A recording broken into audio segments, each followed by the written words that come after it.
자, 오늘 이제 시가서로 이제 넘어왔습니다. 지난주까지 해서 우리 모세오경 끝나고 역사서 그리고 오늘 이제 시가서로 넘어가게 됩니다. 여러분 그 그 모세오경에서는 얘기하는 것이 우리 하나님 나라의 원리에 대해서 계속 얘기했었죠. 그래서 하나님의 백성들이 하나님의 주신 땅에서 그 주권을 지키면서 살아갈 때 하나님께서 놀라운 복을 주시고 불순종할 때 그 땅에서 복이 상실되는 그런 어떤 그 하나님 나라의 원리에 대해서 설명을 했었고요.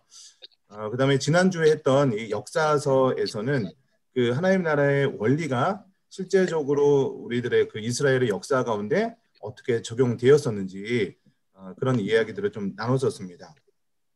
그래서 이스라엘 역사 가운데 하나님의 주권에 순종할 때 어떻게 됐었는지, 흥했었고 망했던 시기가 있었고 흥망성쇠에 대해서 좀 이야기를 했었습니다. 그런 다음에 오늘 이제 시가서가 진행이 되겠죠. 그러면 그 시가서는 5가지 성경 이야기로 시작을 합니다. 여러분 시가서 5가지 성경이 뭐가 있을까요? 처음에 뭐가 있죠? 시가서 처음에 뭐죠? 욥기, 그 다음에 시편, 잠언, 전도서, 아가서. 네, 그렇죠. 아가까지. 네, 이렇게 5가지 성경이 있습니다. 이렇게 해서 이제 맨 마지막에 이거에 대해서 좀 정리를 할 텐데 이 순서조차도 하나님께서 기가 막히게 이렇게 배열을 하신 것 같아요. 그래서 왜 이렇게 욥기, 시편, 잠언, 전도서 우리가 이거를 정경적 배열이라고 하거든요. 그러니까 요 배열조차도 야, 하나님께서 또 이렇게 저희들에게 기가 막히게 해주셨다 그런 느낌을 받게 됩니다. 여러분 이 시가서는요. 우리가 어떤 시간의 순서대로 역사서의 맨 마지막 뭐 에서서 다음에 이게 시가서가 기록됐다 이렇게 생각하시는 분은 혹시 안 계시겠죠? 예, 요 내용들은 어떤 사무엘 상하라든지 열왕기 상하 요런 시점에서 같이 기록이 된 성경들이 시가서고요. 특별히 욥기 같은 경우는 여러분 우리 처음에 이제 성경 전체적인 그 틀 얘기할 때 우리 창세기 때 좀 기록된 성경이기도 하다 이런 말씀을 좀 드렸었습니다. 여러분 그래서 이 시가서는요 이렇게 생각하시면 됩니다. 우리가 하나님의 주권에 순종하면 복을 받고 불순종하면 저주를 쌓는 그런 어떤 역사의 경험이 쌓이지 않습니까? 네, 이렇게 살아가다 보면 역사서 가운데 그 삶을 통해서 이런 사람들의 이제 경험들이 쌓이게 되는 거죠. 그래서 이런 어떤 정말로 축복을 받았을 때 어떤 느낌을 받는지 그리고 하나님의 명령에 불순종할 때 정말로 시련을 당할 때 참 괴롭고 눈물이 나오고 이런 어떤 그런 경험들 이런 경험들이 쌓이다 보니까 그 안에서 진정한 이제 지혜를 알게 되는 거죠. 여러분 그래서 교재 우리 사과 시가서 딱 제목을 보시면 제목이 뭐라고 되어 있습니까? 하나님 나라 백성의 뭐라고요? 경험과 지혜. 네, 그렇죠. 그러니까 경험이 쌓이니까 그 경험 중에서 지혜가 이렇게 나오게 되는 거죠. 여러분 그래서 우리 연세 드신 우리 어르신들이 그런 수많은 삶의 경험이 있기 때문에 그 가운데 이제 지혜가 쌓이게 되는 거죠. 자, 우리 그 밑에 있는 시가서는 하나님의 백성이 이 부분을 우리 한 분이 좀 읽어주셨으면 좋겠는데 어느 분이 좀 읽어주실까요? 우리 현상서 집사님이요. 네, 우리 목소리가 너무 좋으신 현상섭 집사님 한번 좀 읽어주세요. 시가서는 하나님의 백성이 하나님을 경험하며 살아가는 가운데 얻은 지혜들을 시와 노래 등의 문학 형태로 기록한 책이다. 시가서를 단순하게 지혜의 모음집이나 감정의 표출로 보아서는 안 된다. 하나님의 백성이 하나님께서 주신 땅에서 하나님의 주권을 인정하며 살아가는 과정에서 때로는 실패하고 때로는 성공하며 겪는 모든 경험이 종합을 기록한 것이 시가서이다. 네, 감사합니다. 우리 이렇게 넘어가시면은 우리 56페이지죠. 하나님 나라로 시가서 관통이라고 되면서 시가서는 우리 아까 말씀하신 대로 욥기, 시편, 잠언, 전도서, 아가서로 이루어져 있죠. 그래서 말씀과 도표들을 참고하여서 하나님 나라의 관점으로 각 권의 내용과 의미를 정리해 보기 원한다라고 하고 있습니다.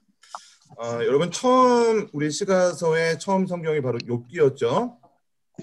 그 하나님 나라 백성의 고난과 인간의 지혜의 한계라고 되어 있습니다. 우리 욥기 42장 3절 말씀을 우리 송미양 권사님 한번 성경 말씀 거기 있죠? 거기 한번 좀 읽어주세요.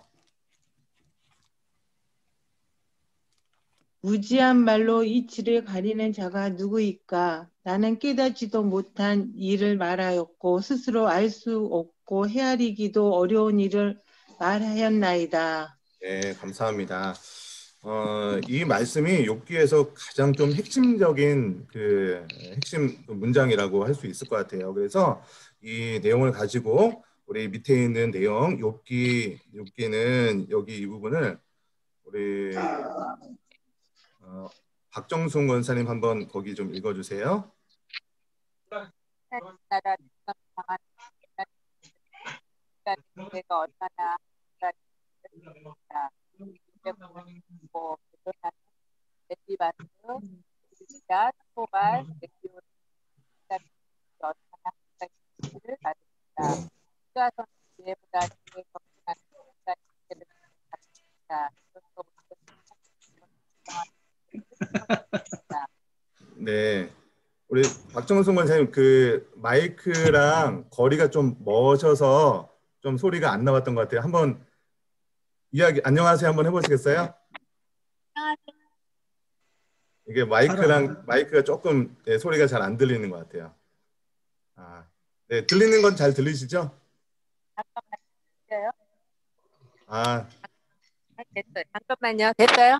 네, 잘 들립니다. 네, 마이크 다시 읽을까요? 네, 이게 연습이니까 다시 한 네. 번만 읽어주세요. 네. 욥기는 하나님 나라 백성이 당하는 고난의 문제를 통해 인간의 지혜가 얼마나 한계가 있는지를 보여준다.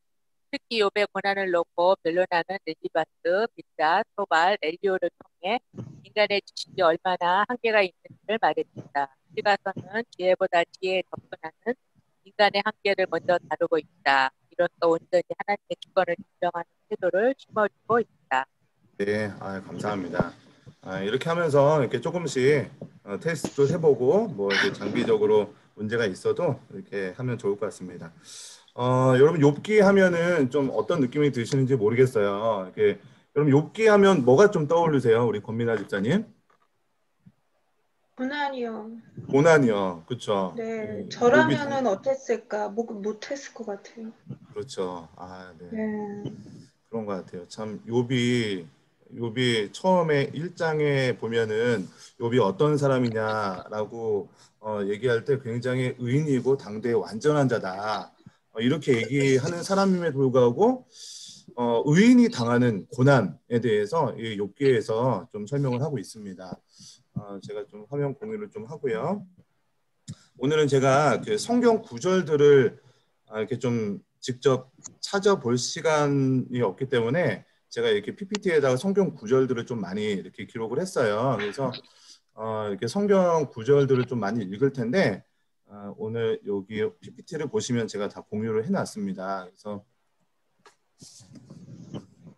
여기 욥기를 좀 전체적으로 한번 보시면은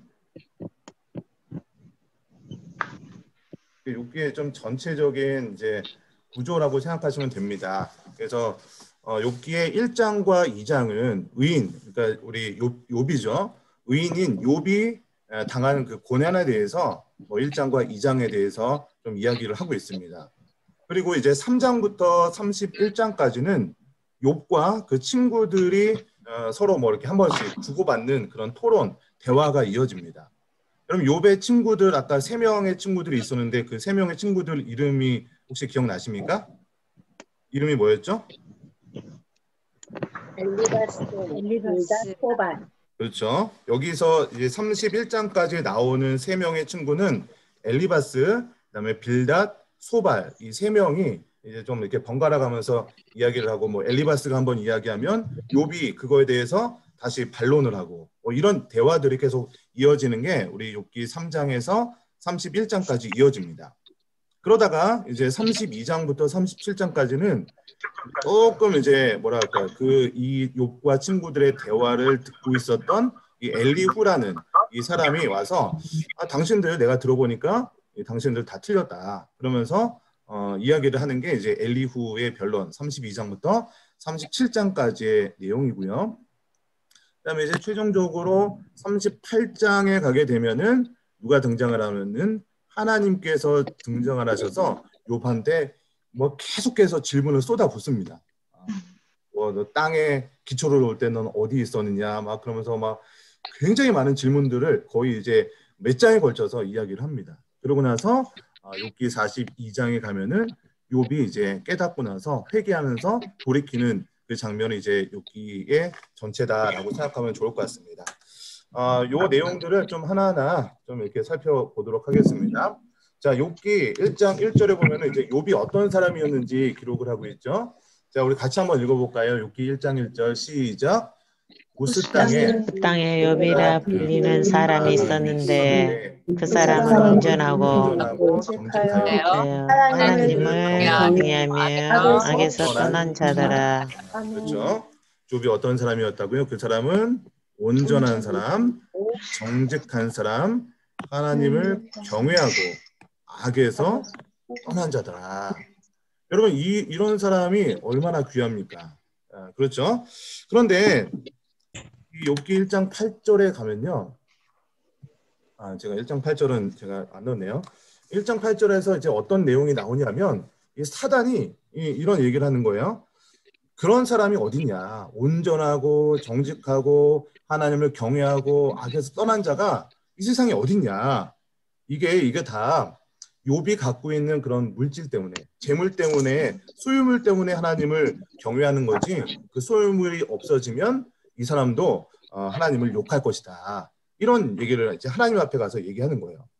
그래서 1장 12절에 이런 얘기를 하는 거죠. 여호와께서 사탄에게 이르시되 내가 그의 소유물을 다 내 손에 맡기노라. 그러면서 하나님께서 욥이 사탄에게 시험 받는 것을 이제 허락하시는 거죠. 그러면서 한 가지 조건을 다는데 뭐입니까? 다만 그의 몸에는 손을 대지 말라 이렇게 얘기합니다. 그래서 이제 욥기 1장의 내용은 그런 거예요. 이제 욥에 많은 그런 재물들이 있었거든요. 그래서 그런 뭐 소, 낙타 뭐 그런 재물들이 다 없어집니다. 심지어는 어떻게 돼요? 욥의 자녀들까지 죽게 되는 그런 일들이 벌어지게 되는 것이죠. 그래서 지금 그런 상황에서도 욥이 하나님을 원망하느냐? 원망하지 않는 거예요.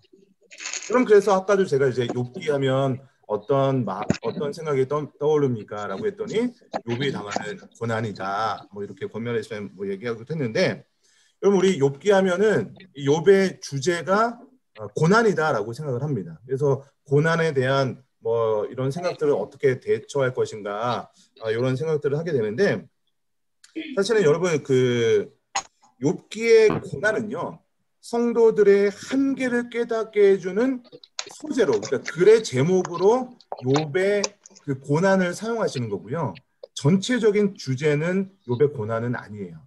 그러니까 이 욥기의 전체적인 그 주제를 그 고난에만 맞추는 것이 아니라 이 고난을 통해서 하나님께서 무엇을 얘기하려고 하시는지 여기에 좀 포인트를 가지고 이 욥기를 좀 보시면 좋을 것 같습니다. 여러분 그래서 이제 욥기 1장과 2장에 넘어가면 이제 욥의 몸에 그 종기가 막 일어나는 거죠. 그래서 진짜 그 3장에 가면은 욥이 내가 태어난 날까지 막 저주를 하고 그 아내가 뭐 하나님 저주하고 죽어라 뭐 그런 말까지 하는 게 욥기 1장과 2장에 이어지는 내용들이었죠. 자 이제 욥기 3장부터 시작해서 31장까지는 아까 좀 전체 그림을 그려줄 때 이런 얘기를 드렸죠. 욥과 친구들의 대화, 이게 이제 욥기 3장부터 31장까지의 내용입니다. 자, 아까 제가 지금 잠깐 말했지만 욥기 3장 11절에 뭐가 나옵니까? 우리 어찌하여 내가 태어나서 죽어 나오지 아니하였던가. 어찌하여 내 어머니가 해산할 때 내가 숨지지 아니하였던가. 그러면서 내가 태어난 날까지 좀 이렇게 저주하는 것을 보게 됩니다. 그러고 나서 이제 4장에서 처음 욥의 친구가 등장을 해서 얘기하는 게 이제 욥기 4장 이제 7절부터 나오는 내용이죠. 이게 지금 엘리바스가 하는 내용입니다. 우리 최금민 집사님 한번 욥기 4장 7절 한번 읽어주세요. 마이크 켜시고요. 마이크 끄셨습니다. 생각하여 보라. 죄 없이 망한 자가 누구인가? 정직한 자가 끊어짐이 어디에 있는가?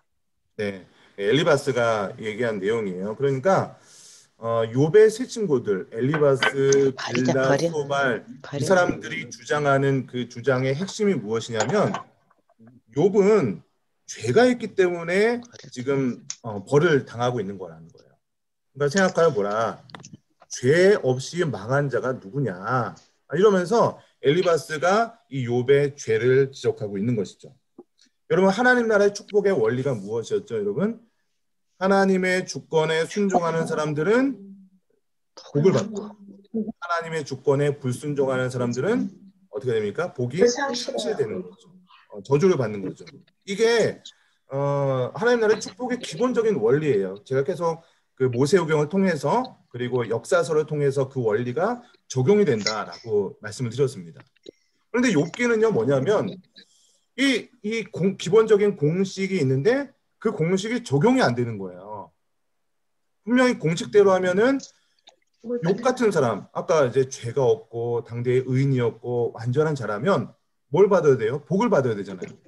근데 지금 욥이 고난을 당하고 있는 모습을 보면서 이 엘리바스, 빌닷, 소발 이 사람들은요 당대의 그러니까 지식층이에요. 굉장히 엘리트들입니다. 뭐 율법 학자들이고요. 이런 사람들이 분명히 그 당시에 어떤 율법에 대해서 정통한 사람들이니까 이 죄에 대한 결과가 고난이라는 것을 지금 욥한테 이야기해주고 있는 것이죠. 그런데 이 엘리바스가 하는 이 질문에 대해서 한번 생각해 볼 문제가 있는 것 같아요. 여러분 이거 한번 생각해 보세요. 만약에 죄 있는 사람만 어떤 고난을 당한다면 이 엘리바스의 그런 원리가 그대로 적용된다면 그러면 현재 형통한 사람들 있잖아요. 그러니까 현재 굉장히 잘 나가고 있는 사람들 뭐 지금 우리의 상황도 한번 생각해 보세요. 지금 여러분들이 살고 있는 주변에 뭐 친구들이나 뭐 주변 어떤 뭐 동료들이나 가족들, 형제 자매들 중에 형통한 사람들이 있잖아요. 잘 나가는 사람들, 세상 말로 해서 그래도 좀 돈 좀 벌고 행복하다고 생각하는 사람들. 그러면 그 사람들은 과연 죄가 없기 때문에 그 사람들이 형통하다라고 말할 수 있습니까? 한번 생각해 보세요. 뭐 제가 시간이 되면 나중에 좀 소그룹별로 이렇게 서로 좀 나눠보는 시간을 가졌으면 좋겠는데 모르겠습니다. 일단 진도를 좀 다 나가보고 이야기를 하겠습니다. 또 한 가지 좀 생각해 볼 문제가 무엇이냐면 그렇다면 죄가 없는 의인은 그러니까 의인이죠. 죄가 없는 의인은 고난을 당하지 않습니까? 의인이에요. 죄가 없어요. 그런 사람들은 고난을 안 당하는 것이 맞는데 그런 일들이 우리의 삶 가운데 그대로 적용이 되란 말이에요. 예전에 좀 이런 예화들 뭐 이런 것들 많이 들었을 것 같습니다. 새벽기도 갔다 오신 분이 새벽기도 갔다 오는 그 길에서 뭐 교통사고를 당하셨다. 뭐 그런 얘기도 듣기도 하고 뭐 이런 일들 많이 있지 않습니까? 그러니까 죄의 결과로 어떤 뭐 행복한 일들 혹은 잘 나가는 것들 죄의 유무를 통해서 그런 일들이 그대로 적용되지 않는 우리의 인생을 살아가게 되는 것 아니겠습니까? 그래서 우리 이런 것들을 조금 이따가 소그룹 나눔에서 모임에서 시간을 봐가면서 좀 이야기를 하도록 하겠습니다. 자, 이것이 첫 번째 엘리바스가 했던 그런 주장이었죠. 자, 그러면 이제 두 번째 인물이 나옵니다. 두 번째 인물은 이제 빌닷이었습니다. 빌닷의 주장도 마찬가지예요. 그러니까 욥이 죄를 짓고 있기 때문에 벌을 받고 있다라는 그런 대전제 속에서 이야기를 하고 있습니다. 이거는 제가 읽겠습니다. 욥기 8장 5절부터 시작해서 7절까지 보시면은 내가 만일 하나님을 찾으면 전능하신 이에게 간구하고 또 청결하고 정직하면 반드시 너를 돌보시고 내 의로운 처소를 평안하게 하실 것이라. 그러면서 내 시작은 미약하였으나 내 나중은 심히 창대하리라. 여러분 이거 굉장히 유명한 말씀이죠. 네, 우리 개업할 때. 저기 뭐죠? 개업 예배. 네. 그런 예배 들을 때 딱 어디 보면 이 말씀 커다란 액자로 해서 딱 걸어놓는 이 말씀이에요. 근데 이게 대표적으로 이 빌닷의 하나님의 어떤 약속의 말씀이 아니잖아요. 네? 이게 전체적으로 스토리를 보면 어떤 거예요? 욥이 지금 고난을 당하고 있는데 이런 거죠. 내가 만약 하나님을 찾으면, 그러니까 회개하면 청결하고 정직하며 반드시 너를 돌보시고, 그러니까 네가 회개하고 정직하게 행하고 이렇게 얘기하면 너 지금 이렇게 고난받고 있지만 네 지금 시작은 미약하지만 내 나중은 심히 창대할 거야. 이게 하나님의 약속의 말씀이 아니라 빌닷이 지금 욥한테 얘기하는 이 말씀인데, 우리는 어떻게 해요? 그냥 이거 딱 이 구절 보고 내가 이제 개업했으니까 내가 개업 처음에는 작게 시작하지만 내 나중에는 이렇게 창대하게 될 거야. 그러면서 막 하나님의 약속의 말씀인 양 이렇게 액자로 걸어놓고 우리의 가운 뭐 이렇게 세우기도 하고 하는 말씀인데, 여러분 이게 좀 대표적으로 성경에 내가 보고 싶은 대로 해석하는 그런 대표적인 구절 중에 하나입니다. 빌닷이 한 말입니다. 여러분 그러니까 빌닷도 이런 어떤 욥이 죄를 짓고 있다. 죄를 짓고 있기 때문에 고난을 당하고 있다라는 그런 어떤 대전제로 이야기를 하고 있는 것이에요. 여러분 그런데 이런 빌닷의 주장대로 한다면, 만약에 빌닷의 주장대로 이 욥이 바로 이제 회개를 했어요. 만약에 죄가 있어서 하나님 내가 이 죄를 회개합니다. 이렇게 회개하면 그럼 즉각적으로 어떤 욥이 당하는 고난이 사라질까요? 또 뭐 이런 문제들 좀 이렇게 생각해 볼 필요 있는 것 같아요. 그럼 스데반도 이제 신약에 가면 우리 사도행전에 스데반 나오잖아요. 스데반 집사님. 스데반 집사님도 이제 굉장히 의인이었죠. 하나님께 쓰임받는 놀라운 하나님의 종이었는데, 스데반 같은 의인도 이해할 수 없는 고난을 당하게 됩니다. 여러분 그러니까 이 고난의 문제를 이게 죄와 직접적으로 연결을 시키려고 한다면 우리 성경에 나오는 많은 문제들, 그리고 여러분 주변에 일어나고 있는 많은 문제들을 이렇게 해석할 수 없는 일들이 분명히 발생한다는 거예요. 그러니까 이런 문제들, 지금 제가 욥기의 주제가 그 욥의 고난이 주제가 아니다. 이 욥의 고난을 통해서 하나님께서 하시고자 하는 그 주제가 따로 있다라고 말씀을 드렸었어요. 그러니까 지금 제가 어느 방식으로 이야기하고 있는지 좀 이렇게 생각하시면서 이 내용을 따라왔으면 좋겠습니다. 자, 이제 욥기 11장에 가면은 세 번째 친구인 소발의 이야기가 나옵니다. 자, 우리 소발의 이야기를 이것도 조금 기니까 제가 읽을게요. 만일 내가 마음을 바로 정하고 주를 향하여 손을 들 때에 내 손에 죄악이 있거든 멀리 버리라. 불의가 내 장막에 있지 못하게 하라. 그리하면 내가 반드시 흠 없는 얼굴을 들게 되고 굳게 서서 두려움이 없으리니 곧 내 환난을 잊을 것이라. 내가 기억할지라도 물이 흘러감 같을 것이며 라고 하면서 소발도 마찬가지 주장을 하고 있는 거예요. 그러니까 주를 향하여 손을 들라. 내 손에 죄악이 있거든 멀리 버리라. 그렇죠? 죄가 있다는 것을 전제로 얘기하고 있어요. 그래서 그 죄가 있거든 멀리 갖다 버리라는 거예요. 불의가 내 장막에 있지 못하게 하라. 내 집 안에 그런 불의한 일들이 있지 못하게 멀리 보내버려라. 이렇게 이야기를 하고 있는 것이죠. 그러니까 여러분 지금 이런 말들이 어떻게 보면 우리의 죄가 있으면 고난을 당하게 되는데, 지금 소발이 얘기하는 것은 너 죄를 멀리해라. 너희 집안에 죄를 잊지 못하게 하라. 이렇게 주장을 하고 있어요. 여러분 그런데 이게 우리의 현실 가운데 가능한 플랜들입니까? 그러니까 너 죄 지었으니까 지금 고난을 당하고 있으니까 너 지금 죄를 절대로 짓지 말라. 그러면 이 고난들이 다 없어져 버릴 것이다. 여러분 우리의 모습들을 볼 때 우리가 죄를 짓지 않는다는 것, 여러분 실제적으로 가능한 일입니까? 우리가 2021년도가 지난 지 벌써 2주밖에 안 됐어요. 그럼 2주라는 시간 동안에 여러분 죄 하나도 안 짓고 아주 깨끗하게 이렇게 사신 분 있으시면은 네 이렇게 한번 해보세요. 네. 아마 자신 있게 이렇게 얘기하실 분이 많지는 않을 거예요.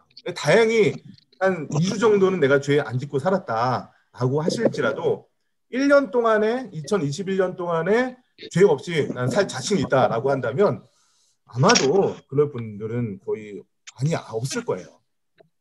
그럼에도 불구하고 소발은요, 죄가 있거든 멀리 버리라, 불의가 내 장막에 있지 못하게 하라라고 하면서 이 욥이 죄가 있다 이렇게 얘기하는 것이죠. 그러면 이렇게 엘리바스, 그다음에 빌닷, 소발 이런 사람들은요, 욥이 당하는 그 고난들에 대해서 너는 분명히 죄가 있으니까 이런 고난을 당하는 거야라고 계속해서 이야기를 하고 고발하고 있습니다.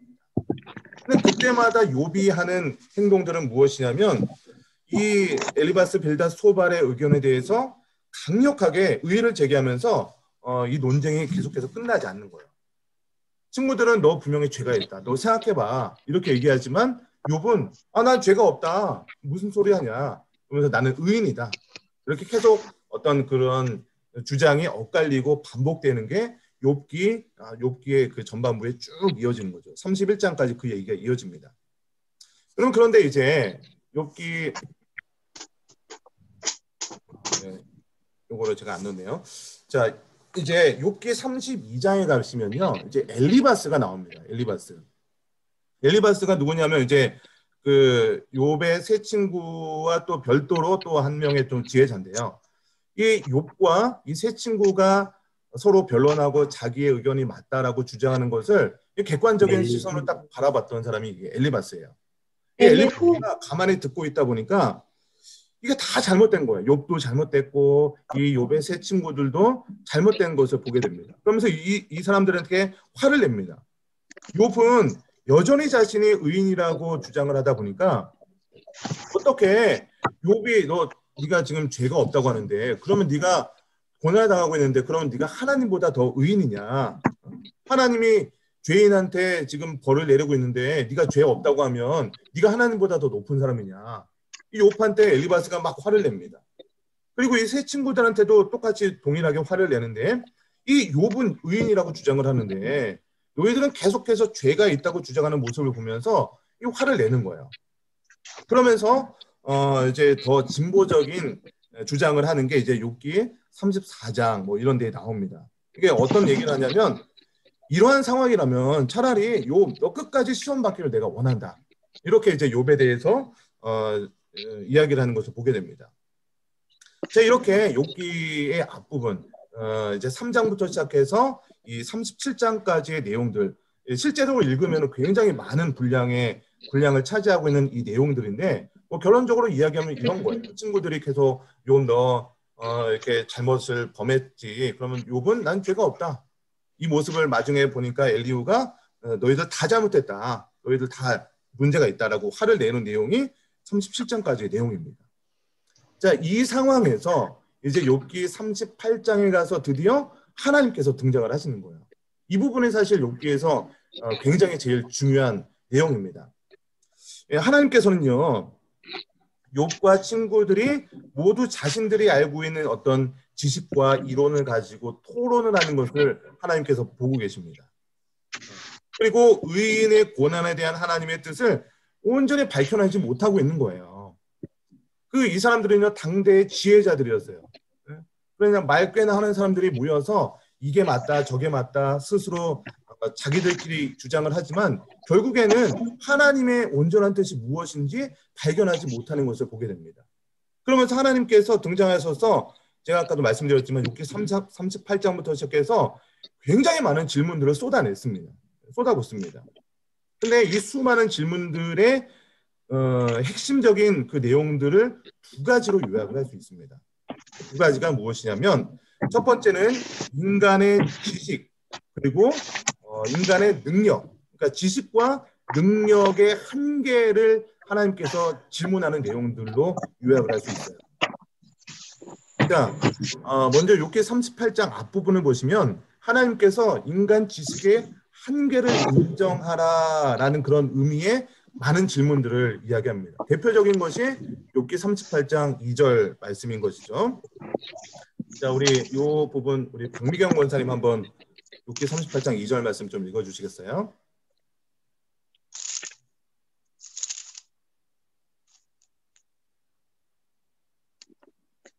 마이크를 켜주시고요.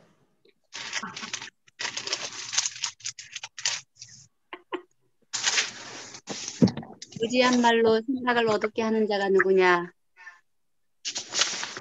너는 대장부처럼 허리를 묶고 내가 내게 묻는 것을 대답할지라. 내가 땅에 기초를 놓을 때에 내가 어디 있었느냐? 내가 깨달아 알았거든 말할지니라. 누가 그것의 도량법을 정하였는지 누가 그 줄을 그것의 위로 띄었는지 내가 아느냐. 네, 계속해서 뭐 이런 내용들의 질문들을 하나님께서 계속해서 쏟아붓습니다. 아까 무엇이었죠? 내가 땅에 기초를 놓을 때에 내가 어디 있었느냐. 그러니까 여러분 땅에 기초를 놓는다는 게 어디예요? 그러니까 하나님께서 땅을 창조하실 때 너 어디 있었느냐? 너 그 기초가 어떻게 누였는지 너 알고 있냐? 뭐 이런 내용도 있습니다. 네가 바다 깊은 그 바다의 그 맨 바닥 있죠? 그 거기가 어딘지 아느냐? 뭐 이런 내용들도 나와요. 그러니까 우리 여러분 지금 이제 5G 시대 그리고 뭐 4차 산업혁명 시대, 뭐 AI 시대, 뭐 딥러닝 시대 뭐 이런 내용들을 많이 들어보셨을 것입니다. 여러분 우리가 이렇게 지식이 굉장히 과학과 의료 그런 기술이 굉장히 많이 발전했음에도 불구하고 여러분 어떻습니까? 이 코로나라는 바이러스 하나를 해결하지 못해서 전 세계가 쩔쩔매는 이 상황 가운데 여러분 우리 놓여 있지 않습니까? 그러니까 우리 인간의 지식이 아무리 발전되고 능력이 뛰어나다라고 하지만 우리 인간의 지식의 한계를 인정해야 된다는 거예요. 하나님께서 계속해서 이 기초를 얘기하고 있는 것이죠. 너 땅에 기초를 놓을 때 어디 있었느냐? 네가 알고 있는 게 뭐냐? 이렇게 얘기하고 있는 것이죠. 자, 그리고 이제 욥기 41장 41장 그 부분을 보시면은 한 분이 좀 황미양 권사님 한번 좀 읽어주시겠어요? 욥기 41장 1절과 2절. 마이크 좀 꺼주세요. 다른 분은. 내가 낚시로 니오 야단을 끌어낼 수 있겠느냐? 노끈으로 그 혀를 낼 수 있겠느냐? 네, 죄송합니다. 네, 2절이요. 너는 밧줄로 그 코를 깰 수 있겠느냐? 갈고리로 그 아가미를 깰 수 있겠느냐? 네, 이런 거죠. 그러니까 리워 야단이라고 한다면 여러분 뭐 일반적으로 우리가 뭐 그런 악어 뭐 이런 거예요. 뭐 공룡 뭐 성경에 공룡이 안 나온다고 하는데 뭐 리워 야단은 뭐 공룡이나 뭐 악어 이런 걸로 좀 표현하기도 합니다. 여러분 그래서 낚시줄, 낚시로 악어 이런 걸 잡을 수 있겠습니까? 그리고 그 노끈으로 혀를 맬 수 있겠냐? 우리 서커스 같은 데 보면은 악어 이렇게 입 쫙 벌리고 있는데 거기에 이제 어떤 사람들이 막 얼굴을 넣었다가 뺐다 뭐 그런 어떤 서커스 같은 거 하지 않습니까?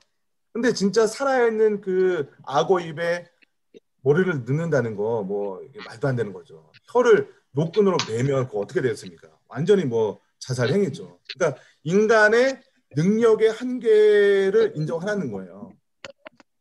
또 밧줄로 그 코를 꿰 수 있겠느냐, 갈고리로 그 아가미를 꿰 수 있겠느냐. 그러면서 그러니까 요즘 언어로 한다면 야, 너 저기 목성까지 갈 수 있냐? 뭐 천왕성, 해왕성 거기까지 우리 인간이 아무리 그런 어떤 우주 항공 능력이 발달됐다 하더라도 너 거기까지 할 수 있냐?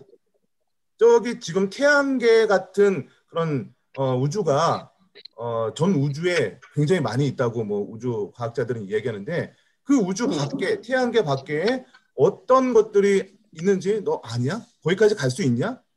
이런 질문들을 하나님께서 지금 계속해서 퍼붓고 있는 거예요. 그럼 그래서 이 욥기에서의 주제는요. 인간의 한계. 그러니까 지금 아까 제가 욥의 고난이 이 욥기의 주제가 아니라고 말씀드렸어요. 이 욥이 당하는 고난이라는 소재를 이용해서 하나님께서 하시고 싶은 그 내용이 무엇이냐면 인간의 그런 지식의 한계를 인정하라. 그리고 인간의 능력의 한계를 인정하라. 이 두 가지 주제를 이야기하고 있는 거예요. 영어로 얘기하면 Do you know? 너 아는 게 뭐냐? 네가 알 수 있는 게 뭐냐? 그 다음에 뭐 Can you do? 네가 할 수 있는 게 뭐냐? 능력이 무엇이냐? 이런 것들에 대해서 계속해서 지금 욥기 38장부터 41장까지 하나님께서 수없는 질문을 퍼붓고 있는 것을 보게 됩니다. 여러분 시간이 만약에 허락하시는 분은요. 욥기를 보시면서 우리 38장, 41장 이 부분을 한번 읽어보세요. 이게 굉장히 우리가 겸손해질 수밖에 없는 하나님의 수많은 질문들이 이어지는 것을 보게 됩니다. 여러분 이러한 질문들을 통해서 인간의 한계가 무엇인지 인간의 이와 인간의 무능력을 깨닫게 하시는 것이 바로 이 욥기의 주제가 되는 것입니다. 여러분 그래서 결과적으로 욥기 42장에 가면 욥이 이런 말을 하는 거예요.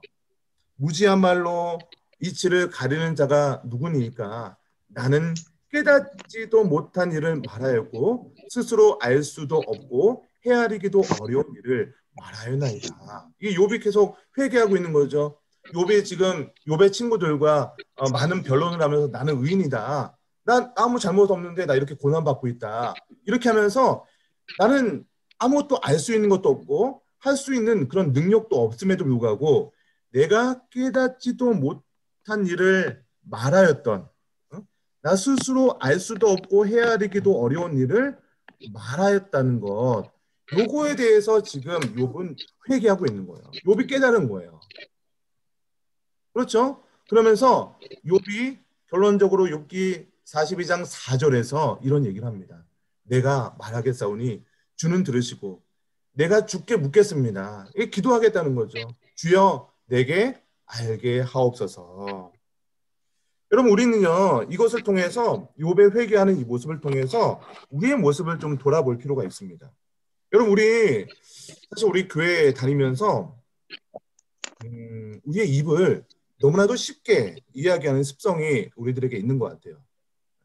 그럼 우리 좀 교회 오래 좀 다녔다고 또 사회적인 경험이 있다고 좀 돈이 좀 있다고 다른 사람에 대해서 너무 쉽게 사람을 평가하는 일들이 우리 가운데 혹시 있지는 않으십니까? 여러분 그러나 우리가 해야 할 것은요 다른 사람들의 어떤 잘못을 평가하는 것이 아닙니다. 오늘 욥의 고백처럼 내가 주께 묻겠사오니 주여 내게 알게 없어서. 여러분 이게 무슨 말입니까? 내가 알 수 있는 것이 없으니까 하나님께 지혜를 구해야 한다는 거예요. 그래서 내가 기도해야겠다. 우리가 적용을 이렇게 해야 되는 거예요. 다른 사람들의 어떤 잘못들, 어떤 문제들을 발견했을 때 그 사람의 어떤 잘못들을 계속해서 이야기하는 것이 아니라 내가 그런 모습을 보면서 내가 아직도 알 수 있는 것이 없구나. 내가 할 수 있는 게 없구나. 그러면서 내가 기도해야겠다.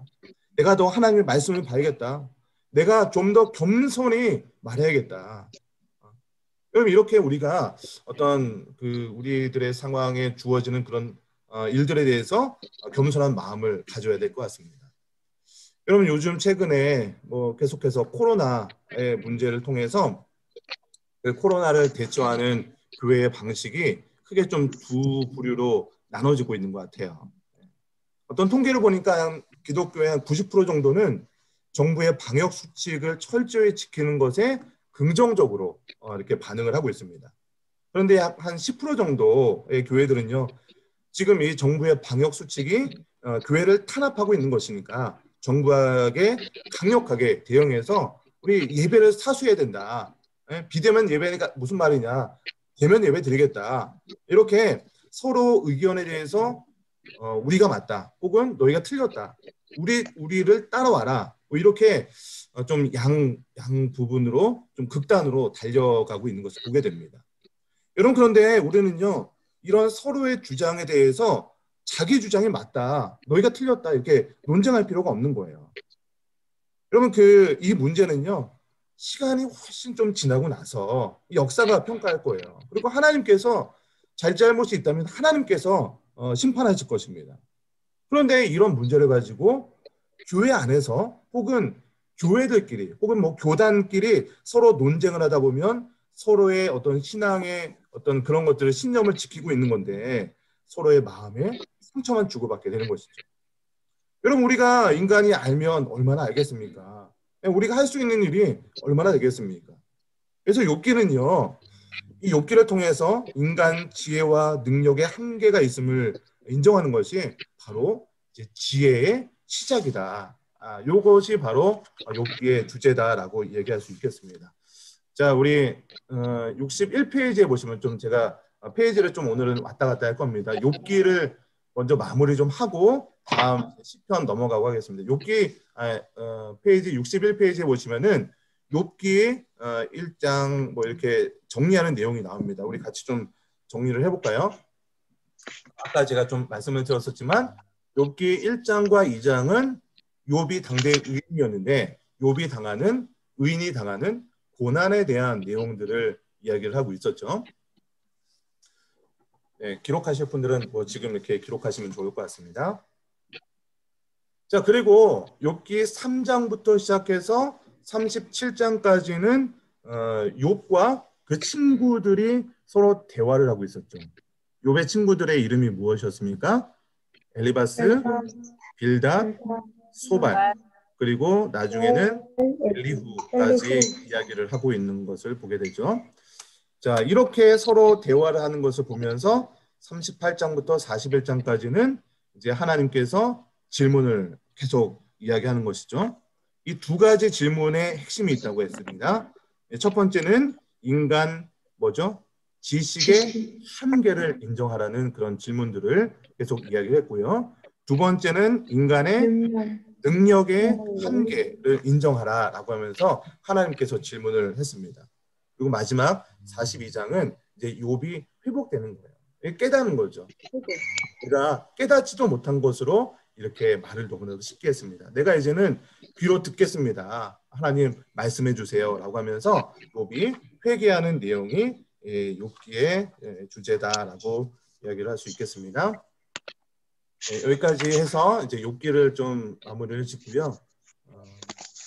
시편으로 좀 넘어가도록 하겠습니다. 자, 시편 우리 페이지 57페이지를 좀 펴 놓으시고요. 자, 시편 그려놓고 하나님 나라 백성의 다양한 신앙 경험 이렇게 얘기했습니다. 여기서 중요한 단어는 욥기에서는 한계, 이 한계라는 단어가 중요했고요. 시편에서는 경험이라는 단어가 굉장히 중요합니다. 자, 그가 높은 곳에서 손을 펴사 나를 붙잡아 주시며 많은 물에서 나를 건져내셨도다. 이렇게 시편 18편 16절에 이야기를 하고 있는데요. 이 시편은요, 굉장히 다양한 주제에 대해서 노래하는 그런 내용들입니다. 전체적으로 뭐 시편의 내용들을 보시면 감사에 대한 그런 시편, 그리고 찬양하는 하나님의 그런 행하심을 찬양하는 그런 내용의 시편들도 있고요. 이 애가 그러니까 고난에 대한 그런 주제를 가지고 개인적인 애가도 있고요. 이게 민족적인 그런 애가도 포함됩니다. 그리고 어떤 지혜와 어떤 율법에 대해서 하나님의 말씀에 대해서 어떻게 적용하고 있는지 이런 부분을 노래하는 그런 내용들도 있고요.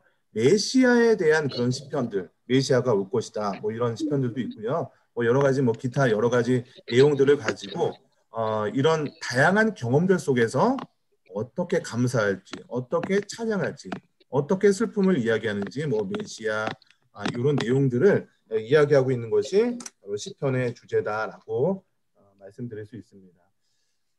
우리 그 시편은 감사 이렇게 되어 있는 그 박스 밑에 있는 부분을 우리 한번 읽어주셨으면 좋겠는데 한 분이 우리 김희자 권사님 들어오셨나요? 여기 김희자 권사님 읽어주실 수 있으신가요?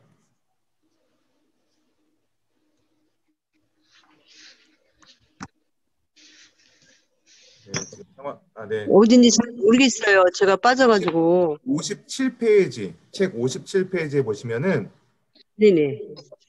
맨 밑에요? 예, 시편의 감사? 네네네, 거기요. 아, 그 밑에 거만 읽으면 됩니까? 예, 시편은 감사 쭉 거기요. 예. 시편은 감사, 기쁨, 슬픔, 고난, 지혜 율법, 메시아의 시편 등 다양한 주제의 시가 묶인 책이며 다윗을 비롯해 수많은 저자의 시가 기록되어 있다. 시편은 그야말로 다양한 경험과 그 경험에 대한 신학적인 감정을 표현하였다.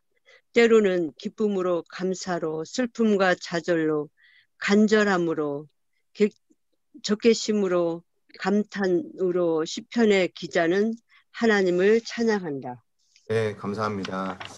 우리 시편을 보시면은 굉장히 하나님의 백성의 다양한 경험들과 그에 따른 신앙의 고백들을 이야기하고 있습니다. 여러분, 시편을 보시면 하나님의 백성들도 그냥 하나님의 백성들끼리만 사는 것이 아니죠. 여러분, 우리 교인들도 그냥 교회에서만 살지 않잖아요. 그러니까 수많은 불신자들과 더불어서 이 세상을 살아가고 있습니다. 그러다가 살다가 죽음을 경험하기도 하고 또한 기쁜 일을 당하기도 하고 슬픈 일을 당하기도 합니다. 그리고 때로는 인생의 깊은 수렁에서 헤매이기도 합니다. 그래서 시편은요, 성도가 이 세상에서 겪는 여러 가지 경험들에 대한 신앙의 고백들을 이 시의 어떤 문학의 형태로 표현하고 있는 것이 시편입니다. 그래서 이런 경험들 속에서 나오는 지혜들을 시로 이렇게 표현한 것이죠. 여러분, 그래서 시편을 이해하시려면 시인들의 상황을 이해할 필요가 있어요. 그러니까 하나님의 백성들은 이제 어떤 사람들입니까? 하나님의 백성들이라고 한다면 하나님의 말씀을 생명처럼 여기면서 하나님의 주인됨을 인정하면서 살아가는 사람들이 바로 이 하나님의 백성들이다. 이렇게 계속해서 이야기를 드리잖아요. 여러분, 그런데 이 하나님의 백성들, 우리의 용어로 표현한다면, 여러분, 우리 교인들이 주변에 다 교인들만 있는 게 아니잖아요. 그렇죠? 우리 회사에 가거나 사업장에 나가면 예수 믿지 않는 사람들이 많이 주변에 있습니다.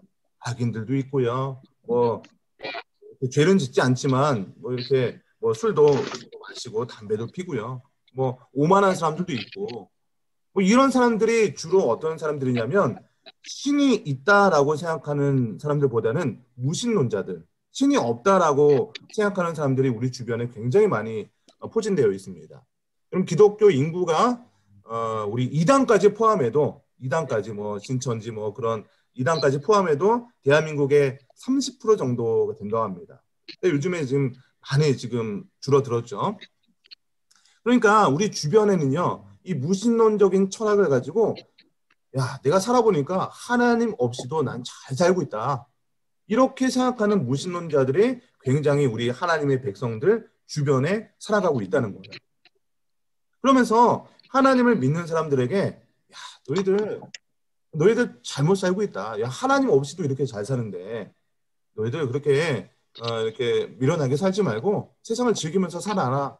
이렇게 하나님의 백성들한테 이야기를 하는 것이죠. 여러분, 그런데 이 악인들의 배후에는 누가 있냐면 사단이 지배하고 있는 것이죠. 그 생각 속에 내가 지금 이렇게 평안하고 잘 되는 것이 영원할 것이다 라고 착각을 하면서 살아가고 있는 사람들이 이 무신론자들이죠. 하나님의 백성들은요, 말씀을 따라 살아가지만 모든 과정에서 승리하지 못하죠. 여러분, 그렇기 때문에 우리 기독교인들이 살아가고 있는 이 우리의 그 삶의 배경들을 약간 좀 신학적인 용어로 표현한다면 이미와 아직 사이에 있다라고 좀 이야기를 하기도 합니다. 들어보셨습니까? 이미와 아직 사이.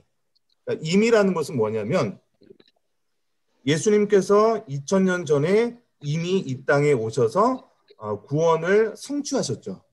그렇죠? 그런데 예수님의 재림은 아직 안 했다. 네네, 그렇죠. 재림은 아직 일어나지 않았죠. 그래서 재림의 순간이 올 때에 이 하나님 나라가 완전하게 성취가 되는 그런 상황이 오지 않습니까? 그러니까 저와 여러분들은요, 이미 예수님께서 오신 그 이후와 그리고 아직 예수 그리스도의 재림이 오지 않는 이 사이에 있는 사람들인 거죠. 그러니까 하나님의 백성들이라서 하나님의 주권을 인정하면서 살아가고 있지만 아직은 완성된 이 세상에 완벽한 하나님 나라가 오지 않아요. 그러니까 이미와 아직 사이에 놓여 있는 저와 여러분들은 이 어떤 뭐라고 할까요? 균형 속에서 좀 그 세상의 그런 어떤 무게 중심에 치우치기도 하고 또 하나님 나라의 백성의 삶의 무게 중심에 치우치기도 하는 그 왔다 갔다 하는 삶을 살아가고 있다는 것이에요. 그럼 그래서 이 재림의 때에 이 완전한 하나님 나라가 오겠지만 문제가 무엇이냐면 우리 성도들이요 그 사이를 살아가고 있다는 거예요. 그 중간에 살아가고 있는 하나님의 백성들은요 세상의 지배 가운데 살아가고 있는 사람들은 잘 되는 거죠. 잘 되는 것처럼 보이죠. 근데 우리 기독교인들은 하나님의 주권을 지키면서 살아가고 있는데 분명히 하나님께서는 하나님의 주권을 지키면서 살아가면 복된 삶을 살 것이다라고 얘기했지만 실제적으로 우리가 살아가니까 욥의 고난처럼 고난을 당하면서 살아가고 있다는 것이에요. 이게 어떻게 된 겁니까? 그러면서 하나님께 눈물로 호소하는 것이죠. 하나님, 예수님 재림 빨리 좀 왔으면 좋겠습니다. 하나님, 나 이렇게 고난당하는 것이 너무나도 힘듭니다. 아까 얘기했던 애가 이런 것들 또 그러함에도 불구하고 하나님을 찬양하는 그런 모습들도 보이기도 하고 이 메시아가 뭡니까? 그 메시아 빨리 속히 좀 왔으면 좋겠습니다. 이런 내용들 그리고 감사의 내용들 그럼에도 불구하고 우리 인생 가운데 감사할 일들이 그래도 벌어지잖아요. 그래서 그런 내용들을 이 노래로 표현한 것들이 이제 시편이다라고 이야기할 수 있습니다. 자 이렇게 그 여러 가지 표현들이 있지만 우리 시편의 약 30% 정도는 애가입니다. 어떤 슬픔과 고난에 관한 이야기를 하고 있는 것이 시편에 굉장히 많아요. 그래서 믿는 자들이 세상에서 당하는 시련들, 이 고백하는 시들을 보면서 그게 바로 우리의 얘기들이거든요. 예, 뭐 다윗이 뭐 여러 가지 상황들에서 고난당하는 그런 시편들이 있지 않습니까? 예. 그러면서 또 감사하는 그런 시편들도 있지만 이 고난을 당하는 그 시편들을 보면서 우리 성도들이 위로를 받는 거예요. 그래, 시편의 이 기자들도 그렇게 정말로 하나님의 그 주권 가운데 순종했지만 고난을 당하고 있구나. 근데 그럼에도 불구하고 하나님을 버리고 원망하는 것이 아니라 감사하는 모습이 있구나. 그러면서 그 시편을 읽으면서 이렇게 회복이 되는 것이죠. 그리고 이 고난은요 개인의 차원을 넘어서서 이제 국가적이고 민족적 차원에서 확대되기도 합니다. 그리고 때로는요 교회가 당하는 이해할 수 없는 이 박해, 이 고난들, 이 성도들 이런 것들을 보면서 성도들은요 당황할 수밖에 없는 것이죠.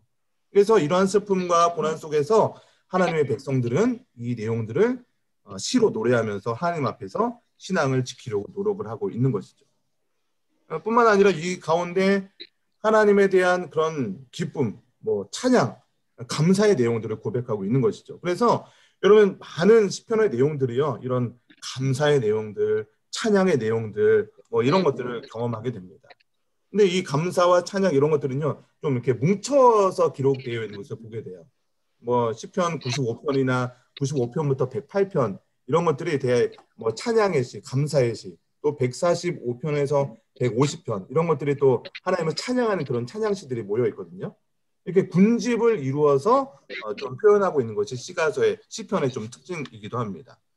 그러면서 여러분 이 시편을 보시면요, 계속해서 여러 가지 상황 속에서 고난을 당하기도 하고 뭐 여러 가지 상황들이 있지만 그럼에도 불구하고 하나님께서 구원해 주실 것이라는 이 소망을 놓치지 않고 하나님께 간구하는 내용들로 이어지게 됩니다. 여러분 그래서 특별히 시편 120편부터 134편 이 시편들은요 성전에 올라가는 노래라고 이렇게 표제어가 기록되어 있기도 합니다. 이거는요 성전에 올라가는 노래를 통해서 하나님을 소망하는 성도들의 모습을 생생히 그려주고 있는 것이죠. 여러분 그래서 이 시편은요 우리의 성도들의 다양한 경험들 속에서 다양한 주제들을 가지고 하나님을 경험하는 그런 내용들이죠. 그래서 어떠한 상황 속에서도 우리가 하나님을 찾아야 된다. 이런 것들이 우리 시편을 통해서 계속해서 기록이 되고 있습니다. 우리 시편 우리 페이지 61페이지의 시편 한번 좀 정리하고 넘어가겠습니다. 우리 시편은요 총 5권으로 이렇게 크게 나눠집니다.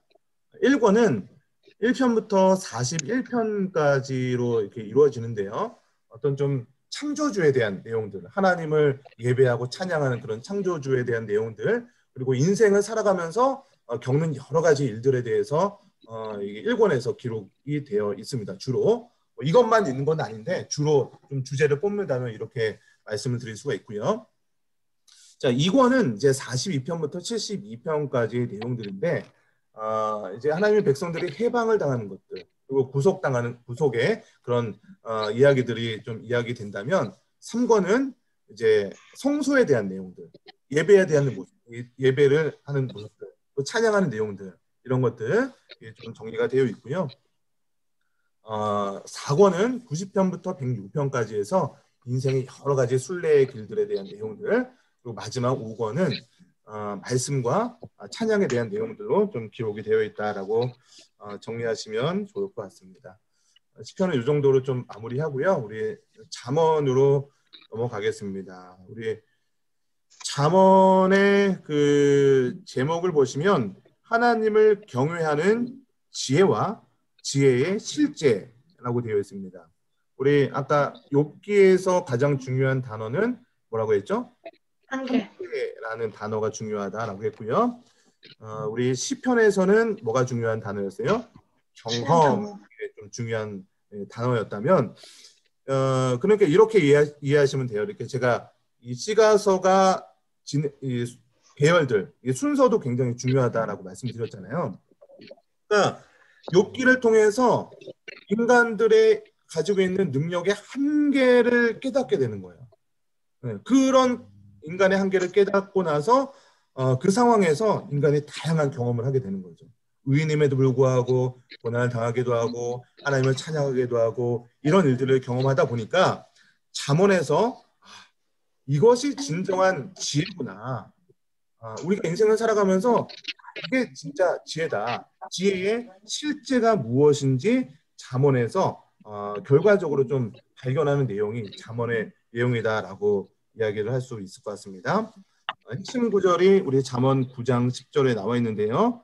우리 같이 한번 읽어보겠습니다. 시작.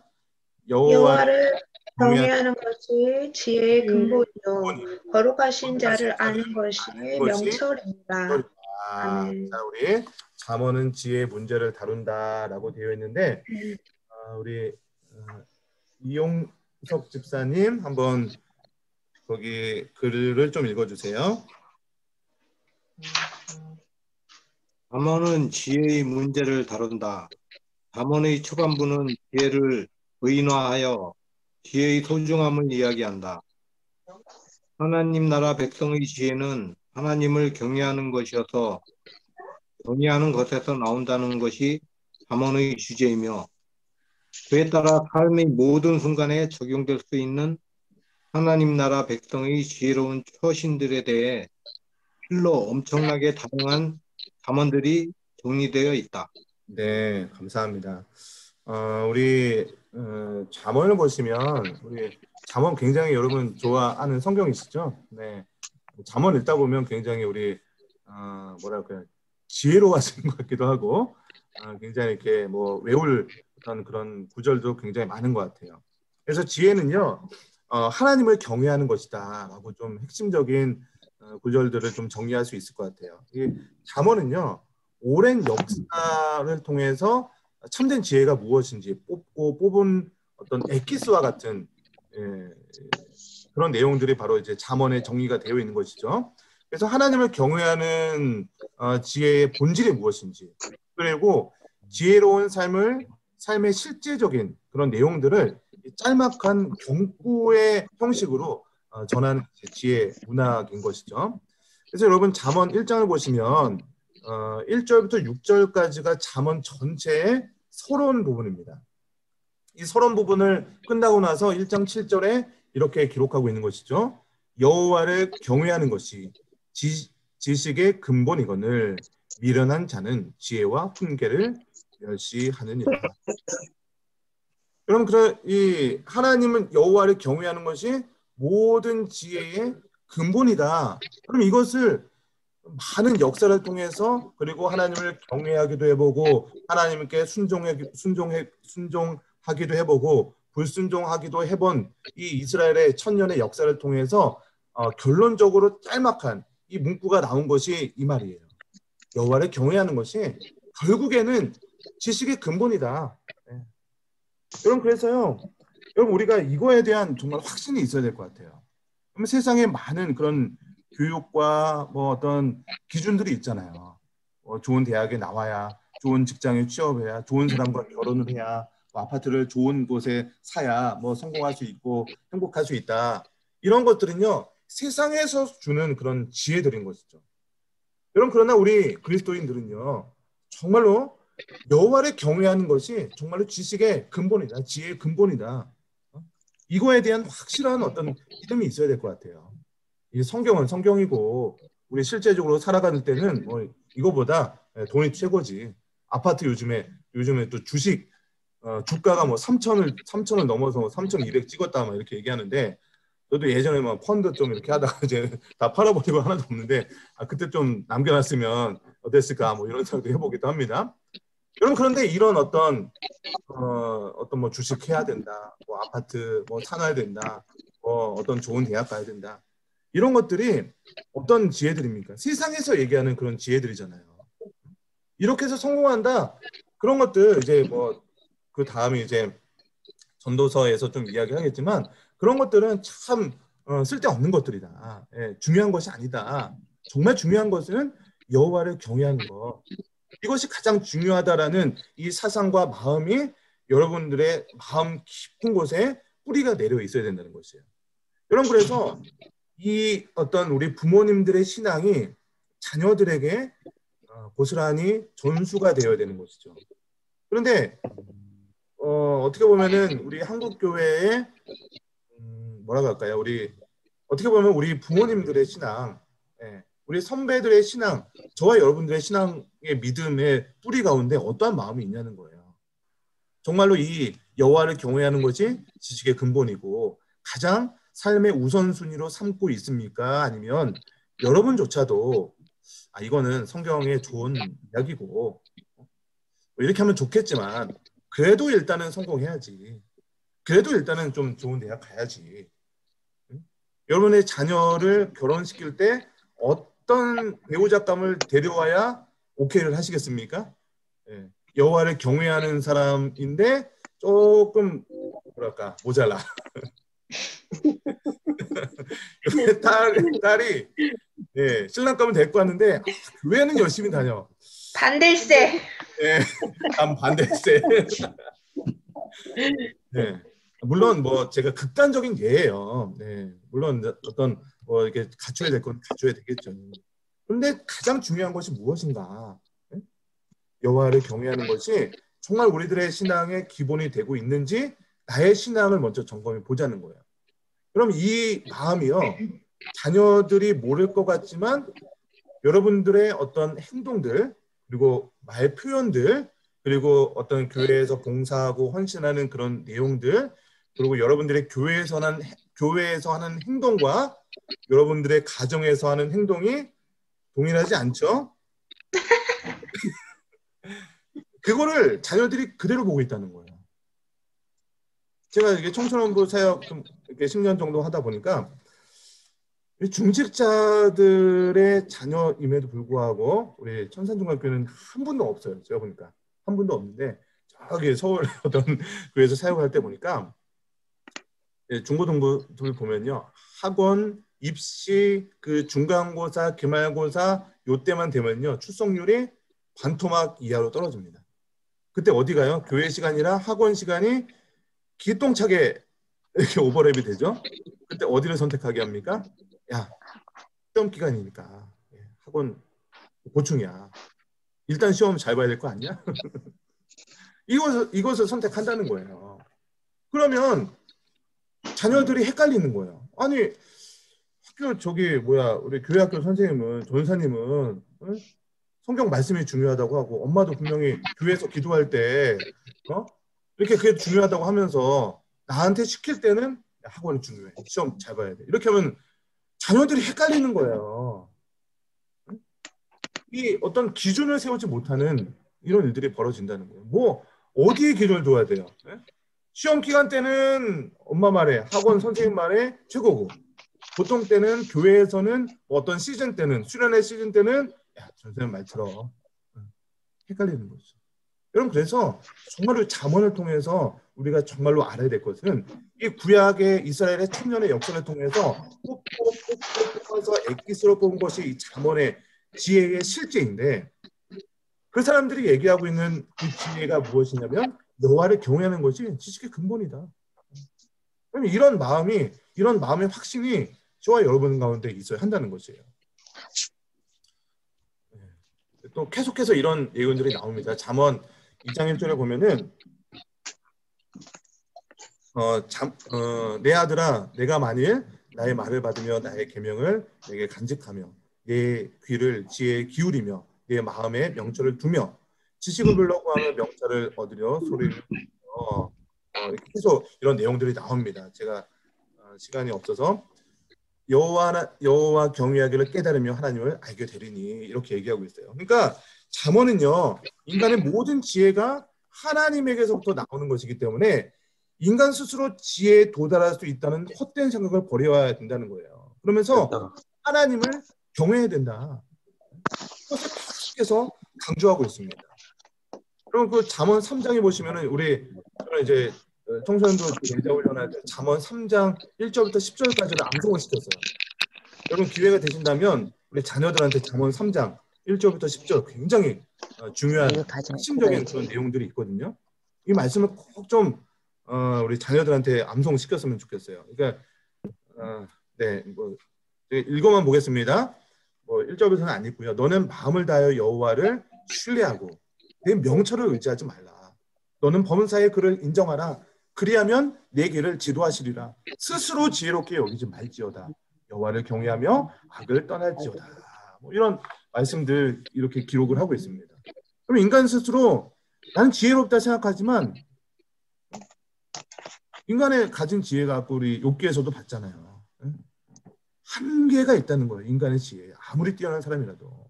그럼 이것을 깨닫게 되시는 여러분 되시기를 바랍니다. 여러분 이제 잠언의 이제 10장 뭐 이후에 보시면은 이제 잠언의 모든 내용들이요 하나님을 경외하는 것에서부터 시작을 하게 됩니다.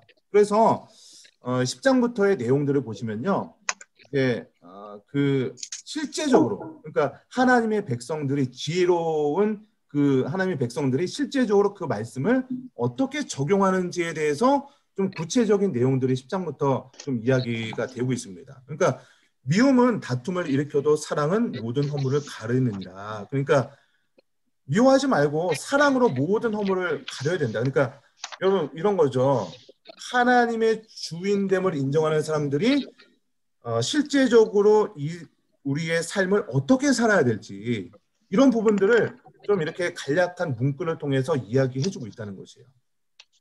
또 15장 1절에 보시면은 유순한 대답은 분노를 쉬게 하여도 과격한 말을 노를 격동하느니라.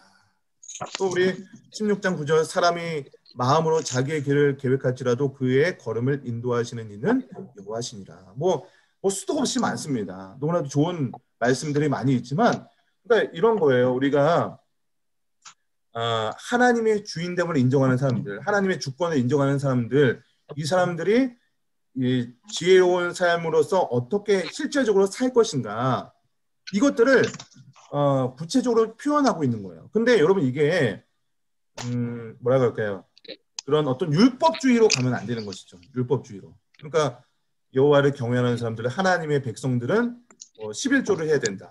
주일날 주의 성소를 해야 된다. 11조 뭐 새벽기도 드려야 된다. 뭐 이런 어떤 규칙으로 이렇게 귀결돼서는 안 된다는 거예요. 그러니까 하나님의 백성들의 삶이 정말로 하나님의 주인됨을 인정하는 사람들은 어떠한 삶을 살아야 된다. 어떤 규칙들이 아니라 정말로 하나님의 주인됨을 인정한다면 내가 내 영역에서 어떠한 삶을 살아야 될지 좀 고민하며 살아야 한다는 거예요. 규칙처럼 뭐 이거는 해야 되고 이거는 하면 안 되고 이렇게 좀 뭐 나열하는 식이 아니라 정말로 하나님께서 지혜를 주셔서 내가 만약에 직장인이라면, 내가 만약에 사업을 하고 있다면 그 사업의 영역 속에서 어떻게 할 것인지 이런 것들을 기도하시면서 여러분 그런 지혜의 일들을 하시기를 바라겠습니다. 자, 잠언 좀 정리하겠습니다. 우리 1장부터 9장까지 우리 61페이지에 있죠. 1장부터 9장까지는 이 지혜에 대해서, 지혜 자체에 대해서 조금 이야기를 하고 있습니다. 뭐 지혜 일찬이라고 좀 얘기했지만 지혜라는 것이 무엇인지에 대해서 좀 아까 제가 잠언 3장 뭐 1절부터 10절 이런 것들 굉장히 중요하다. 여호와를 경외하는 것이 지혜의 근본이다. 이런 것들을 말씀드렸잖아요. 그래서 1장부터 9장까지는 이 지혜 자체에 대해서 여러 가지 문구를 통해서 이야기를 해주고 있습니다.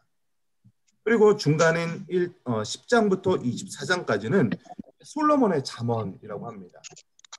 1과 2로 나눠서 25장부터 29장까지 이렇게 나눠져 있는데 솔로몬의 잠언 2로 이렇게 좀 나눈 것은 그 히스기야 왕 때 편집했다 뭐 이렇게 좀 표현되고 있습니다. 그래서 뭐 굳이 이렇게 따진다면 뭐 1하고 2로 이렇게 나눴지만 거의 뭐 비슷하다고 생각하시면 됩니다. 그리고 30장, 31장은 우리가 잠언이라고 하면 꼭 솔로몬이 지었다라고 생각하지만 아굴이라는 사람이 지은 잠언도 있습니다. 그리고 르우엘 왕의 쓴 잠언 이런 것들도 있습니다. 여러분 그러니까 이 잠언이요 그때부터 그 당대에 내려왔던 그런 모든 지혜의 문구들 있잖아요. 그런 것들을 다 모아서 이 솔로몬이 편집을 하고 히스기야 왕 때 편집을 하고 또 아굴이라는 사람이 편집을 하고 르우엘 왕이라는 사람이 이렇게 편집을 해서 기록한 성경, 그러니까 지혜의 당대의 어떤 그런 이스라엘 역사를 통해서 이렇게 지혜가 모아져 있는 것이 잠언이다 이렇게 생각하시면 좋을 것 같습니다. 자, 우리 전도서로 넘어가겠습니다. 우리 전도서를 보시면은 제목이 하나님 나라 백성의 진정한 가치라고 되어 있습니다. 여기서 전도서에서 중요한 그 핵심 단어는 가치라는 단어예요. 자, 일의 결국을 다 들었으니 하나님을 경외하고 그의 명령을 지킬지어다. 이것이 모든 사람의 본분이니라 이렇게 얘기하고 있습니다. 자, 우리 전도서 하면은 여러분 어떤 좀 생각이 드십니까? 전도서를 좀 읽어보시면 헛되다. 네, 그렇죠. 헛되니 모든 것이 헛되다. 그러면서 헛되다밖에 생각이 안 나기도 해요. 그래서 이 전도서를 좀 가만히 읽다 보잖아요. 그러면은 좀 뭐라 할까요? 좀 요즘 코로나 시대에 읽지 말아야 되는 성경 전도서 이렇게 읽으면은 그래 인생 뭐 이렇게 헛되는데 더덥죠. 네, 인생 더덥다. 예배는 들어서 뭐해? 온라인 예배 뭐 아유 현장 예배도 못 드리는데 온라인 예배는 뭐예요? 이런 어떤 염세주의나 허무주의에 빠지게 되는 그런 분들이 많이 계세요. 근데 여러분 이 전도서는요 절대로 이런 어떤 허무주의에 빠지라고 염세적으로 인생을 포기하라고 기록한 성경이 절대로 아닙니다. 이제 전도서에서 왜 이제 헛되다라는 그런 요 엑기스와 같은 일들이 기록되면 이 헛되다라는 표현이 전도서 안에 37회나 표현되어 있어요. 그러니까 굉장히 많이 표현되어 있는 것이죠. 그래서 이 헛되다라는 이 표현의 원어 히브리어로 기록이 되는데 이 원어가 뭐냐면 헤벨이라는 단어예요. 여기 헤벨이라고 가운데 동그란 거 가운데 여기 적혀 있죠. 여기 헤벨. 이 헤벨이라는 뜻을 우리말로 번역을 하면 뭐냐면 연기, 안개, 뭐 수증기 이런 걸로 이게 해석이 되는 그런 단어가 바로 헛되다라고 표현되어 있는 헤벨입니다. 여러분 그러니까 연기 어떠세요? 안개 어떻습니까? 아침에 안개가 이렇게 짙게 꼈다가도 해가 뜨면은 어떻게 돼요? 금방 사라져 버리죠. 연기 어떻습니까? 연기도 금방 없어지는 거죠. 수증기 막 이렇게 음식 가다가 수증기 막 하고 올라가도 금방 없어지는 것들.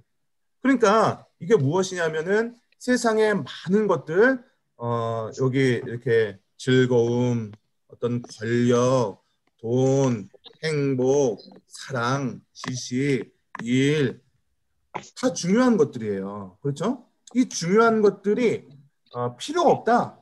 아무 소용도 없다. 헛되다. 이렇게 얘기한다는 것은 무엇이냐면 이런 돈 필요 없다.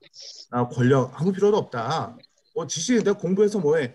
이런 이야기를 하면서 이 세상을 아무 소용이 없다라고 이야기하는 성경이 이 전도서가 결코 아닙니다. 이 전도서에서 얘기하고 있는 것은요. 이렇게 생각하면 좋습니다. 하나님께서 우리들에게 세상에 많은 것들을 허락하셨어요. 그럼 돈이 필요 없으신 분 한번 손 들어보세요. 네. 필요해요. 필요하죠? 행복하고 싶지 않은 분 있으면 손 들어보세요. 행복하고 싶잖아요. 그럼 일 필요가 없으십니까? 일 잘해야 되겠죠. 나에게 맡겨진 일, 능력 인정받아야 되죠.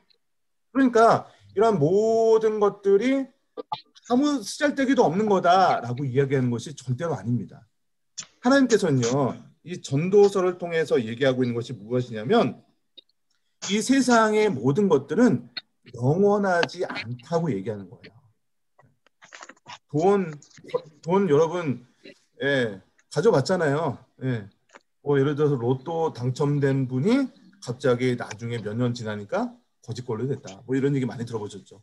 권력 오늘 이제 그 박근혜 전 대통령이 이제 형이 확정되기도 했는데 그때 당시에는 얼마나 막강한 권력이 있었습니까? 근데 권력이 한순간에 사라져 버렸잖아요. 그러면 여러분 첫사랑 언제 해보셨습니까? 그 첫사랑이 지금 옆에 있는 분이십니까? 네. 네. 감사합니다. 네. 영원하지 않다는 거예요. 행복할 것 같지만 영원한 행복을 주지 못한다는 거죠. 그렇다고 그 모든 것들이 없어져 버릴 것이다 라고 하는 것이 아니라 그런 것들은 없어져 버릴 정도의 가치를 두라는 거예요. 가치.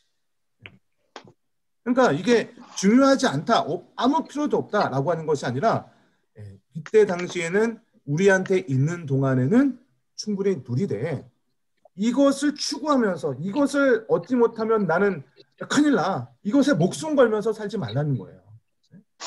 대신에 영원한 것이 있는데 영원한 것에 더 중요한 그런 핵심적인 가치를 두고 살아야 된다는 거예요. 그게 무엇이냐? 하나님 나라라는 거죠. 영원한 하나님 나라, 영원한 생명, 이것에 가장 큰 핵심을 두며 살아가는 것이 이 전도서에서 강조하고 있는 것이에요. 그러니까 이 전도서를 읽고 나서 허무주의에 빠진다. 이런 분들은요, 이 전도서를 잘못 읽으신 것이죠. 그러니까 어렸을 때 여러분 저는 왜 유리 구슬 있잖아요. 구슬치기라고 하는 유리 구슬 또 딱지 네모난 딱지도 있고 동그란 딱지도 있고 막 그런 거 있었거든요. 그런 거 그 동네를 휩쓸면서 막 따고 다녔어요. 엄청 그 딱지 부자였어요. 이 딱지 부자가 이게 그때 당시에는 최고였죠. 최고의 보물 상자였어요. 만약에 그거 이제 엄마가 버렸다 난리가 나는 거예요. 근데 엄마가 볼 때는 이거 완전히 쓰레기잖아요. 종이 박스 이렇게 접어가지고 네모난 딱지 만들면 그게 완전 쓰레기지 그게 보물입니까? 근데 저한테는 그때 당시에는 그게 엄청난 보물이었죠. 그러니까 그때 당시에 있는 동안에 누리라는 거예요. 그러나 그게 영원하지 않다는 것을 깨닫고 영원한 거, 정말 하나님 나라에 대한 가치를 두며 살아가라. 그럼 이것이 바로 이 전도서의 핵심적인 그런 내용이라는 거예요. 그래서 영원하지 않을 것은 영원하지 않는 정도에만 나에게 있는 동안에만 누리고 정말 영원한 것, 사라지지 않는 것에 최고의 가치를 두고 살아가라. 이것이 전도서의 핵심이다라고 이야기할 수 있을 것 같습니다. 시간이 좀 많이 지나서 이거는 좀 넘어가고요. 전도서 정리하겠습니다. 자, 1장부터 8장까지는 세상 만사의 가치를 평가하는 가치라는 단어가 중요하다고 말씀드렸죠.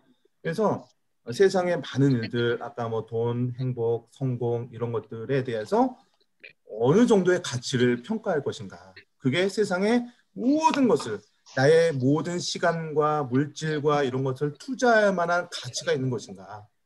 여러분들이 추구했던 것을 가치를 재평가하라는 것이죠. 그리고 9장부터 12장까지는 진정한 가치를 두어야 될 것이 무엇인지, 그래서 사람의 본분이 무엇인지에 대해서 생각해보라는 거죠. 이것이 전도서의 주제다라고 말씀드릴 수 있겠습니다. 자, 이제 마지막 아가서를 넘어가겠습니다. 아가서는요, 하나님 나라 백성의 진정한 사랑에 대해서 이야기하고 있습니다. 이 아가는요, 사랑의 문제를 다루고 있죠. 그래서 아가에 기록된 솔로몬과 술람미 여인의 사랑은요, 세상 속에서 신학적인 해석이 요구가 되고 있습니다. 이 두 주인공의 사랑은요, 그리스도께서 피로 사신 교회와 그리스도와의 관계를 비유하고 있습니다. 그리고 사랑의 모습은 하나님의 백성에게도 요청이 되고 있습니다. 그래서 하나님 나라의 백성은요, 하나님을 사랑해야 되고 이웃을 사랑해야 되는 것이죠. 그래서 무엇이 진정한 사랑이고 진정한 사랑은 어떻게 이루어져야 되는지를 아가서를 통해서 보여주고 있습니다. 그럼 그래서 요 아가서는 시가서의 마지막 책이죠. 그래서 하나님께서는요, 피조계 가운데 가장 아름다운 이 사랑에 대해서 이 시가서의 결론을 맺고 있습니다. 그래서 이 가장 아름다운 것은 이 사랑의 연합이죠. 그래서 결국 하나님의 말씀을 실천하면서 실천하게 되면 결과적으로 사랑의 삶을 살게 된다는 것이죠. 그리고 하나님의 주권을 실천하는 삶의 이 결론도 하나님과 이웃을 사랑하는 그런 삶을 살아가게 된다는 것이죠. 그래서 결국은 하나님 나라의 백성이 이 사랑의 삶을 살아가게 된다라고 이야기를 하고 있습니다. 여기 보시면은 이 솔로몬과 술람미 여인 간의 사랑의 이야기를 그려주고 있죠. 이 아가서는요.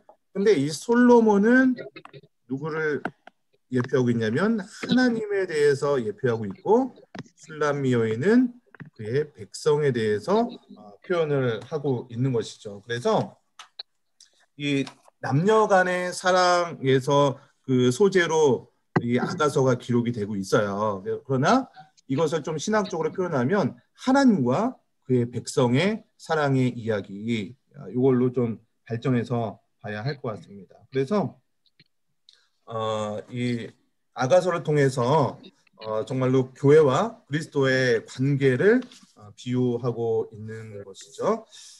아가서는 조금 이렇게 좀 짧게 마무리를 하고요. 구절들을 좀 준비하긴 했는데 아가서를 좀 정리하겠습니다. 아가서 1장부터 4장까지는 이제 술람미 여인과 솔로몬과의 그 사랑의 고백에 대한 이야기가 나눠져 있고, 마지막 5장부터 8장까지는 사랑하는 자에 대한 어떤 열정에 대해서 기록을 하고 있습니다. 우리 60페이지 보시면은 이제 마지막 좀 시가서 전체적으로 정리를 좀 전체적으로 하겠습니다. 마지막 좀 정리를 하면요. 자, 시가서를 통해서 하나님 나라 백성의 경험과 지혜가 이제 시가서의 전체 주제인데요. 욥기를 좀 정리하겠습니다. 하나님 나라 백성의 고난, 욥이 당한 고난을 통해서 인간의 지혜의 한계, 그러니까 능력의 한계, 또 지식의 한계, 이런 것들을 경험하게 되는 게 욥기였다면, 자, 시편은 하나님 나라 백성의 다양한 경험들, 신앙의 경험들을 이야기하고 있었죠.